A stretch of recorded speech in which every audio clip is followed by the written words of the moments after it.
Hello everyone, welcome to my channel. I hope आप सब बहुत अच्छे होंगे। मेरी तैयारी भी आपकी काफ़ी अच्छी चल रही होगी। तो आज हमारा जो है ना वो बिल्कुल उसी हिसाब से पेपर मैंने बनाया है जो कि आपका पैट में आने वाला है कि कौन से 5 नंबर के हैं, कौन से 10 नंबर के हैं। जो 5 नंबर के हैं उनको मैंने 5 नंबर के हिसाब से रखा हुआ है, जो 10 नंबर के क्वेश्चन आने वाले हैं वो 10 नंबर के क्वेश्चन को रखा हुआ है। तो बिना देरी करते हुए मैं आपको क्वेश्चन तरफ ले चलती हूँ। और मैंने खंड वाइज लिखा हुआ है। तो खंड मतलब सामान्य हिंदी के पहले 5 प्रश्न पूछे जाने हैं, जैसे कि आप सिलेबस में मैच करेंगे बिल्कुल मैंने वैसे ही रखा हुआ है। क्वेश्चन पहला देखेंगे क्या है क्वेश्चन। फर्स्ट क्वेश्चन है, सूर्योदय में कौन सी संधि है? स्वर संधि, व्यंजन संधि, विसर्ग संधि या फिर आपकी दीर्घ संधि हो जाएगी। तो सूर्योदय में आपकी कौन सी संधि हो जाएगी? तो वो आपकी संधि यहाँ पर हो जाने वाली है स्वर संधि। ए ऑप्शन बिल्कुल करेक्ट हो जाएगा। आप लोग इन 100 क्वेश्चन में कितने सही करेंगे वो मुझे कमेंट्स में बताना। 100 क्वेश्चन में कितने सही करने वाले हैं। और इस वाले जो सेट है ना, इसमें मैंने हिंदी, आपका इंग्लिश भी रखा हुआ है, मैथ, रीजनिंग, सबके सब सारे सब्जेक्ट रखे हुए हैं। ठीक है। तो मतलब ऐसे पेपर से आपकी एकदम मेरा ऐसा मानना है कि अगर मैं ये इस तरह से पेपर बना के लाई हूँ तो अगर आप इसको कर लेते हैं ना तो एकदम अच्छा आपका शेड्यूल, एकदम पेपर का पैटर्न पता चल जाएगा किस पैटर्न पे पेपर आने वाला। बिल्कुल इसी पैटर्न पर पेपर आएगा। पैटर्न के हिसाब से ही मैंने पेपर को बनाया हुआ है। अग्नि का पर्यायवाची शब्द कौन सा नहीं है? पावक होता है, हुताशन, जलद या फिर अनल। तो यहाँ पर जो आपका जलद है ना वो अग्नि का पर्यायवाची नहीं है, बाकी ये सभी के सभी हैं। जिसका कोई शत्रु न हो के लिए एक शब्द लिखें तो उसको क्या कहेंगे? उसको हम अजात शत्रु कहेंगे। ए ऑप्शन करेक्ट है। अंधे की चूहिया, अंधे की चूहिया मुहावरे का क्या अर्थ है? इसका मतलब है सीमित साधनों में संतोष कर लेना। बी करेक्ट है। वाक्य में अशुद्धि चुने। वह स्कूल जाता है, हम लोग बाजार गए थे, उसने किताब पढ़ा। तो यहीं पर अशुद्धि मिल जाएगी हमें। सी ऑप्शन गलत है। आपका यहाँ पर एक अपकथित गद्यांश, कुछ बच्चे कह रहे थे कि गद्यांश नहीं आते, तो मैं आपको बता दूं गद्यांश आता है और वो भी 10 नंबर का आता है। 2 गद्यांश आपके आएंगे और फिर 10 नंबर के आएंगे। तो पहला गद्यांश पढ़ लेते हैं। क्या है गद्यांश? भारत में पंचायती राज व्यवस्था का उद्देश्य ग्रामीण स्वशासन को मजबूत करना है। 73वें संविधान संशोधन के बाद ग्राम पंचायतों को संवैधानिक दर्जा मिला। इससे स्थानीय स्तर पर योजना निर्माण, बजट बनाना और विकास कार्यों का क्रियान्वयन संभव हुआ। पंचायतों में महिलाओं और अनुसूचित वर्गों के लिए आरक्षण ने सामाजिक न्याय को बढ़ावा दिया। फिर भी कई जगहों पर वित्तीय स्वायत्तता और प्रशासनिक सहयोग की कमी के कारण पंचायतें पूरी तरह सशक्त नहीं हो पाई हैं। अब इनके क्वेश्चन देखते हैं। क्या क्वेश्चंस हैं? क्वेश्चन देखिए, पंचायती राज को संवैधानिक दर्जा कब मिला? तो 73वें संविधान संशोधन द्वारा। आंसर सी बिल्कुल सही है, जो कि आपके गद्यांश में लिखा हुआ था। 7 नंबर क्वेश्चन है, गद्यांश के अनुसार पंचायतों का मुख्य उद्देश्य क्या है? तो शहरीकरण को बढ़ावा नहीं देना बल्कि ग्रामीण स्वशासन को मजबूत करना है। बिल्कुल यहाँ पर बी करेक्ट हो जाएगा। पंचायतों में किनके लिए आरक्षण का उल्लेख है? तो महिलाओं और अनुसूचित वर्गों के लिए आरक्षण 33% का दिया गया है। पंचायतों की कमजोरी का एक कारण कौन सा बताया गया है? अधिक आरक्षण नहीं बल्कि वित्तीय स्वायत्तता और प्रशासनिक सहयोग की कमी, यानी कि यहाँ पर बी करेक्ट हो जाएगा। गद्यांश का उपर्युक्त शीर्षक क्या हो सकता है? तो वो है पंचायती राज, उद्देश्य और चुनौतियां। आंसर हमारा बी बिल्कुल सही है। बिल्कुल मैंने उसी पैटर्न पे बनाया हुआ। दूसरा गद्यांश जो कि आपका 11 से 15 नंबर इसमें प्रश्न है।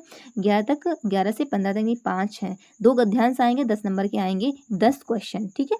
क्वेश्चन देखिए, डिजिटल इंडिया का लक्ष्य हर नागरिक तक डिजिटल सेवाएं पहुंचाना है। ऑनलाइन भुगतान, ई गवर्नेंस और डिजिटल साक्षरता से पारदर्शिता बढ़ी है। ग्रामीण क्षेत्रों में इंटरनेट और स्मार्टफोन की पहुंच से किसानों को मौसम, बाजार और भाव और सरकारी योजनाओं की जानकारी आसानी से मिल रही है। हालांकि साइबर सुरक्षा और डिजिटल धोखाधड़ी की चुनौतियां भी बढ़ी हैं, इसीलिए डिजिटल सुरक्षा जागरूकता जरूरी है। क्वेश्चन क्या है इस पर बनाया है? डिजिटल इंडिया का मुख्य लक्ष्य क्या है? केवल शहरों का विकास नहीं, हर नागरिक तक डिजिटल सेवाएं पहुंचाना। बी ऑप्शन करेक्ट है। नेक्स्ट देखिए, गद्यांश के अनुसार किससे पारदर्शिता बढ़ी है? तो ऑनलाइन भुगतान, ई गवर्नेंस और डिजिटल साक्षरता से कहीं ना कहीं पारदर्शिता बढ़ी है।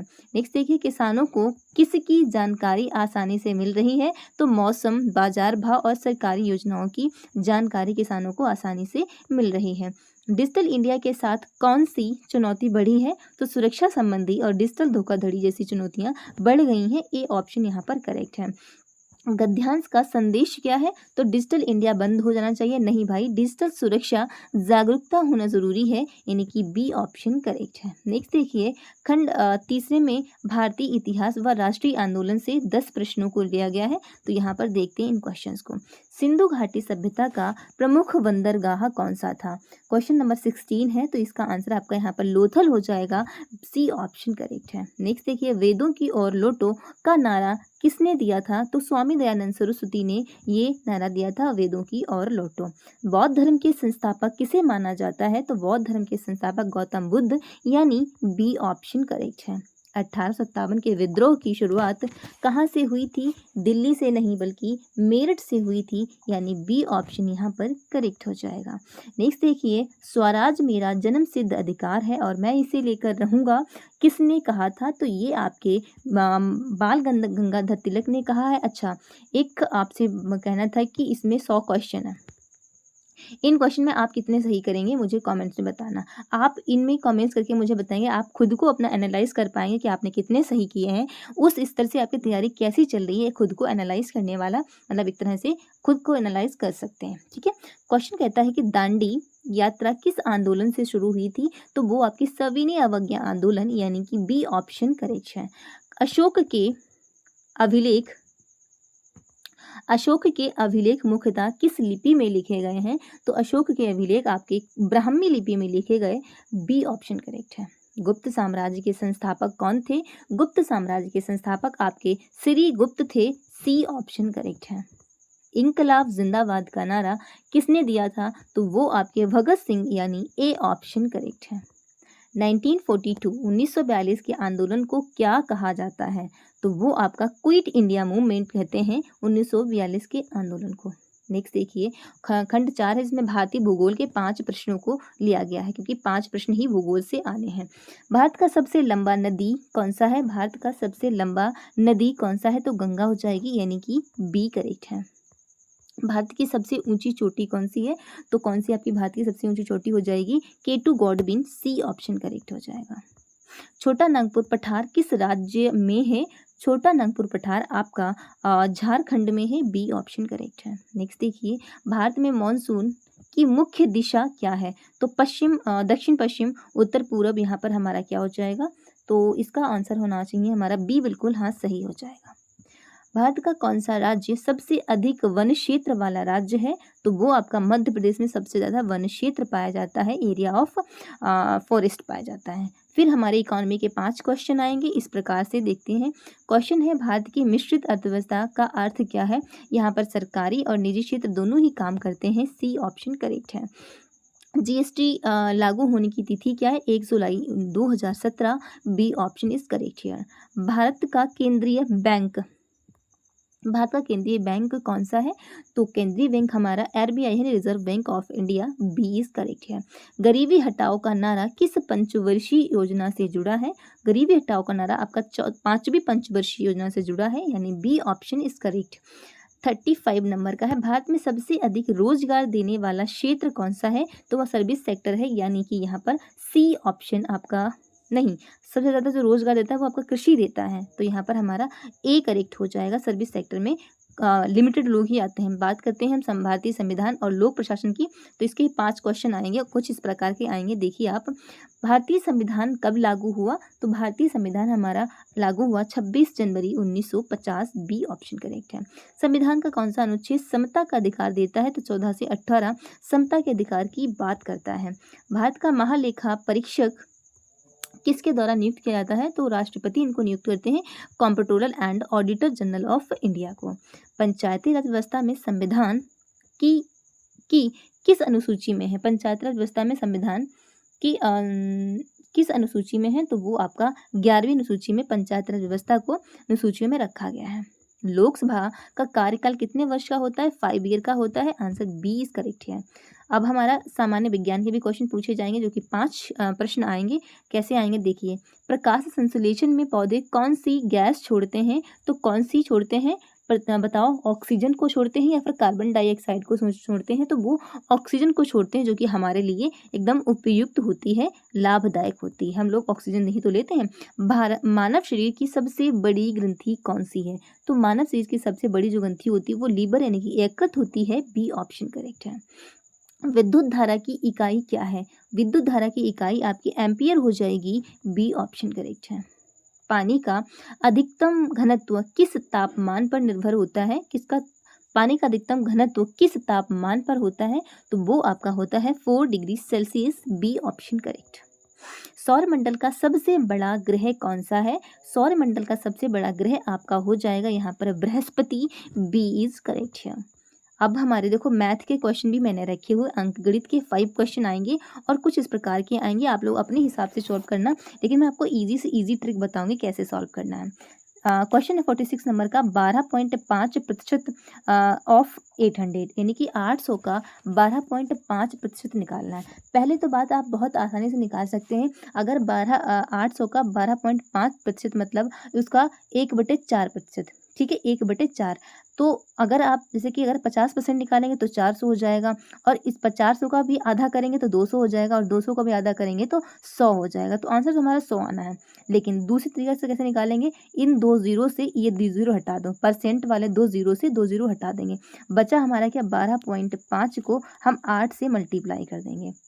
जब 8 से मल्टीप्लाई करेंगे तो आराम से आपका 100 आ जाएगा और आंसर आप आराम से निकाल सकते हैं। ठीक है, तो ऐसे निकलेगा। अच्छा, दूसरा तरीका जैसे आप लोग निकालते हैं तो 800 का हमें 12.5% निकाला है, इसे हम बटे 100 करना है। तो इस परसेंट का मतलब ही होता है कि 2 जीरो, तो इन 2 जीरो को 2 जीरो से काटेंगे भाई, हमारा 8 का 12.5 से मल्टीप्लाई करके हमारा 100 आ जाएगा। आंसर हमारा यहाँ पर सी बिल्कुल सही हो जाएगा। नेक्स्ट है 47 नंबर का। यदि किसी वस्तु का मूल्य 20% बढ़ जाए तो नया मूल्य कितना होगा? यदि मूल वस्तु मूल मतलब जो वस्तु है वो 500 की है, वस्तु 500 की है, और कहते हैं कि उसी वस्तु पर 20% उसका बढ़ जाए तो कितने की हो जाएगा? तो भाई 120 बढ़ा दो, 20% बढ़ाना है ना, तो उसको हम 120 ही रख देंगे। मान लीजिए 100 उसकी एकदम नॉर्मल प्राइस था, 20% बढ़ने का मतलब 120 कर देना।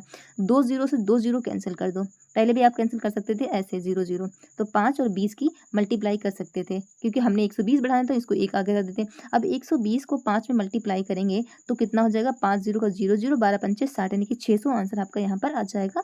बी इज करेक्ट है। नेक्स्ट क्वेश्चन है 48 नंबर का।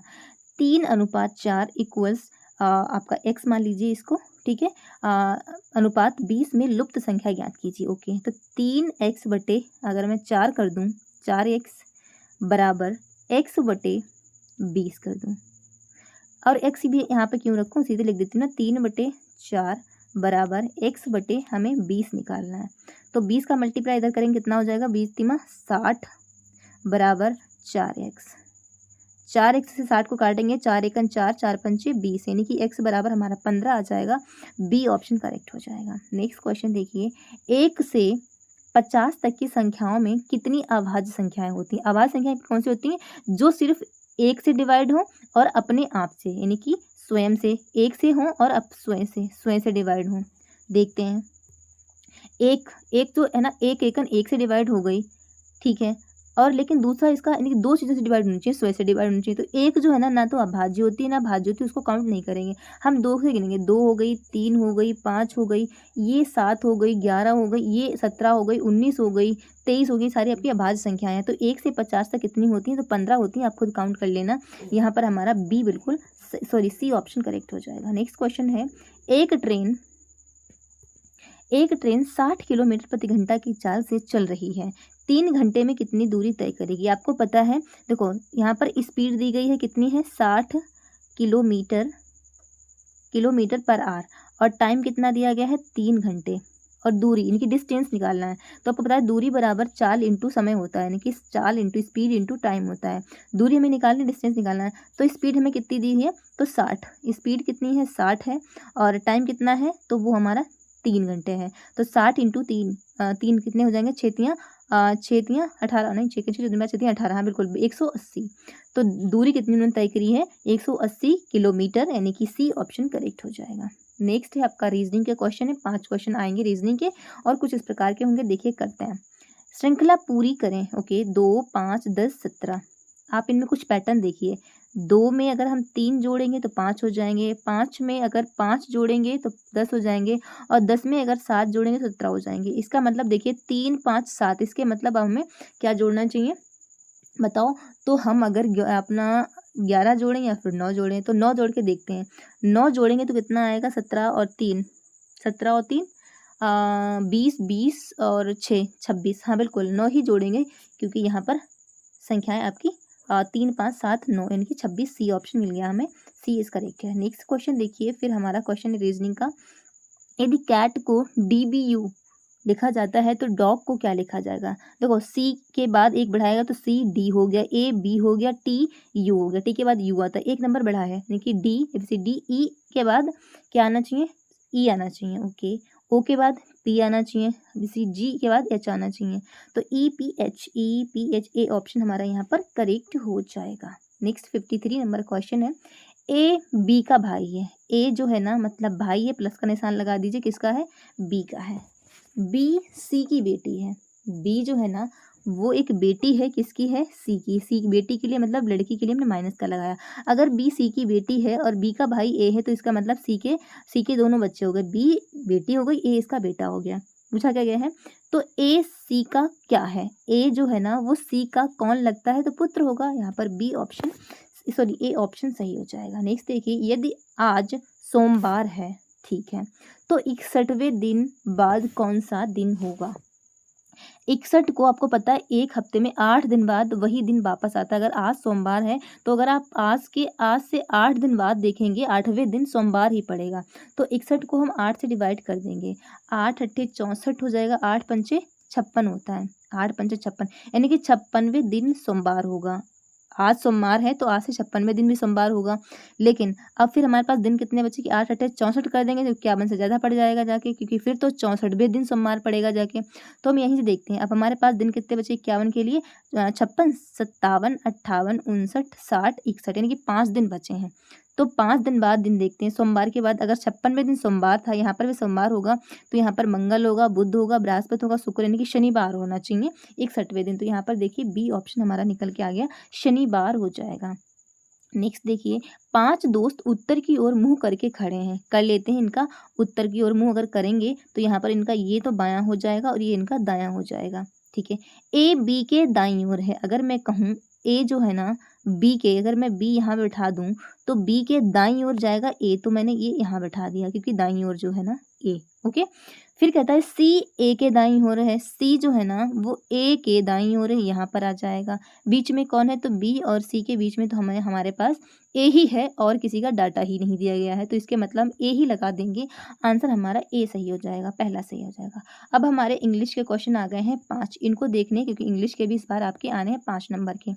देखिए, choose the synonyms of happy. Synonyms of happy, synonyms मतलब होता है कि आपको उसका, जैसे कि हैप्पी है ना, हैप्पी का पर्यायवाची बताना है कि हैप्पी जैसा शब्द और कौन सा है। तो सैड तो इसका ऑपोजिट हो जाएगा, मतलब इसका एंटोनिम हो जाएगा जॉयफुल। बिल्कुल इसका सिनोनिम पूछा गया तो जॉयफुल हो जाएगा यहाँ पर, बी बिल्कुल सही है। नेक्स्ट है choose the antonym of old, यानी कि ओल्ड जो है ना इसका ऑपोजिट बताओ। तो ओल्ड मतलब बूढ़ा होता है या फिर पुराना होता है, तो न्यू यहाँ पर कहीं है, ओल्ड मतलब बूढ़ा, इसके मतलब यंग मतलब जवान हो जाएगा, तो यहाँ पर बी ऑप्शन करेक्ट हो जाएगा। नेक्स्ट देखिए 58 नंबर का है question, fill in the blank he dash to school every day. तो ही गोज है ना, ही गोज आना चाहिए, he goes to school every day, यानी कि वह प्रत्येक दिन स्कूल जाता है, यहाँ पर बी ऑप्शन करेक्ट हो जाएगा। नेक्स्ट देखिए, identify the noun she singings beautiful.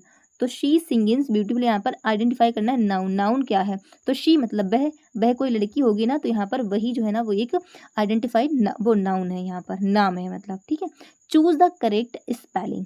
Okay, यहाँ पर करेक्ट देखना है स्पेलिंग कौन सी है, तो रिसीव की ये नहीं होती बल्कि RECEIVE होती है, जो कि आपके बी में लिखी हुई है, यहाँ पर आपका करेक्ट हो जाएगा। अब हमारे किसके आएंगे, तो जनरल अवेयरनेस के यानी कि GS के आपके 5 क्वेश्चन पूछे जाएंगे।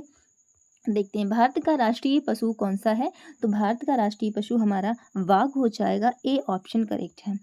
संयुक्त राष्ट्र UNO का मुख्यालय कहाँ है, यूएनओ का मुख्यालय आपका कहाँ हो जाएगा, तो वो आपका न्यूयॉर्क में है, यानी बी ऑप्शन करेक्ट हो जाएगा। भारत का राष्ट्रीय गीत कौन सा है?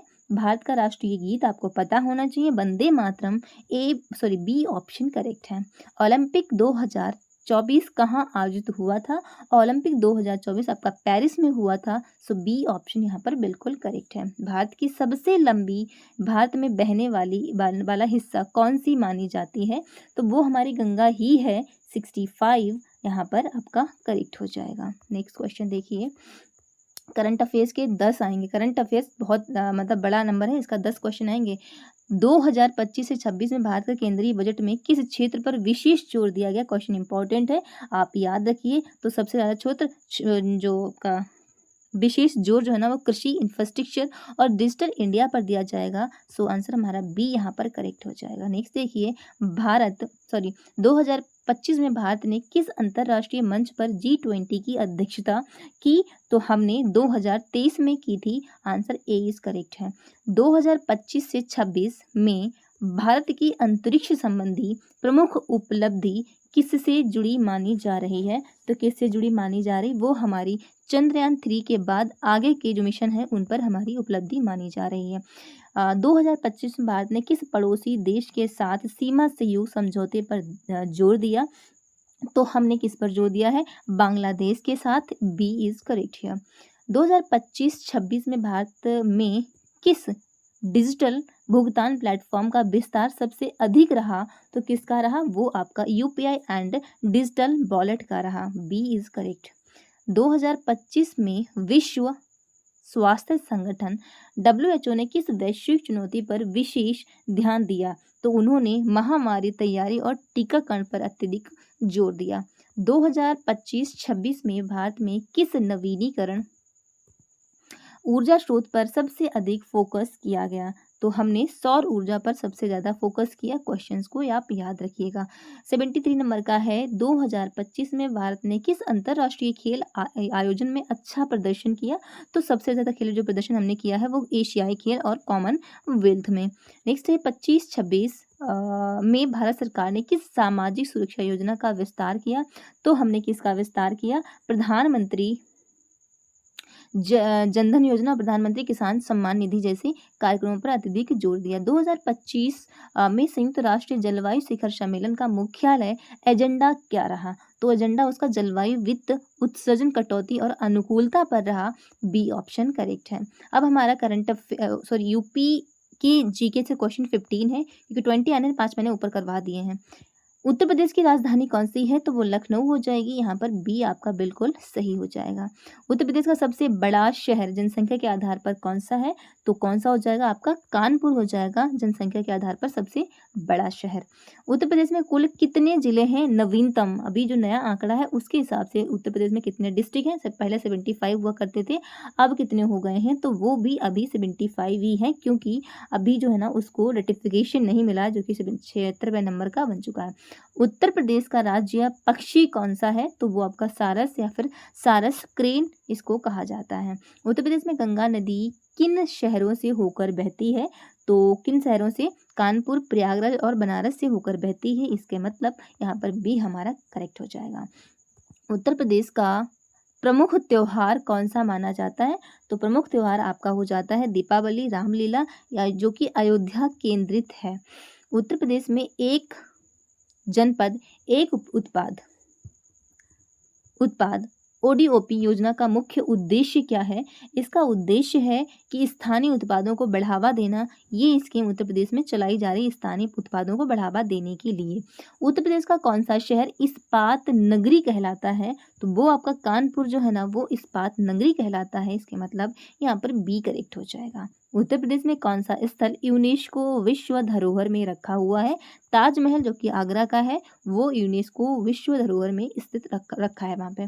उत्तर प्रदेश का प्रमुख कृषि उत्पाद कौन सा है? तो वो हमारा गेहूं और गन्ना है, यानी कि बी ऑप्शन बिल्कुल सही हो जाएगा। क्वेश्चन अगला है, उत्तर प्रदेश विधानसभा के सदस्यों की संख्या लगभग कितनी है? तो कितनी है इनकी संख्या? वो आपकी हो जाएगी यहाँ पर 403। ठीक है। उत्तर प्रदेश में लखनऊ मेट्रो का उद्घाटन किस वर्ष हुआ था? तो लखनऊ मेट्रो का उद्घाटन जो हुआ था वो आपका हुआ था 2017 में। बी ऑप्शन करेक्ट है। नेक्स्ट देखिए, उत्तर प्रदेश का कौन सा जिला मंदिरों की नगरी कहलाता है? तो वो हमारा कौन सा कहलाता है? आपका वाराणसी कहलाता है, यानी यहाँ पर कौन सा सही हो जाएगा? तो बी ऑप्शन करेक्ट हो जाएगा। उत्तर प्रदेश में प्रधानमंत्री आवास योजना के तहत किसको प्राथमिकता दी जाती है? किसको दी जाती है? तो वो आपको गरीब और कमज़ोर वर्ग के लोगों को दी जाती है। अगला देखिए, उत्तर प्रदेश में पंचायती राज की 3 स्तरीय व्यवस्था कौन सी है? तो ग्राम पंचायतें हैं, पंचायत समिति और जिला पंचायत हैं। तो ये है आपके 90 सवाल। अब आप कहेंगे कि 10 नहीं करवाए हैं, तो 10 मैंने कौन से नहीं करवाए हैं? तो आपके ग्राफ वाले आएंगे, इनके ग्राफ वाले जो डीआई का क्वेश्चन आएंगे ना, डाटा इंटरप्रिटेशन के। अब डीआई मेरे लिए यहाँ पर कराना पॉसिबल नहीं था और मैं सिर्फ आपको डीआई लेकर आंसर बता देती, वो मेरे लिए मेरी गट फीलिंग अलाउ नहीं कर रही थी।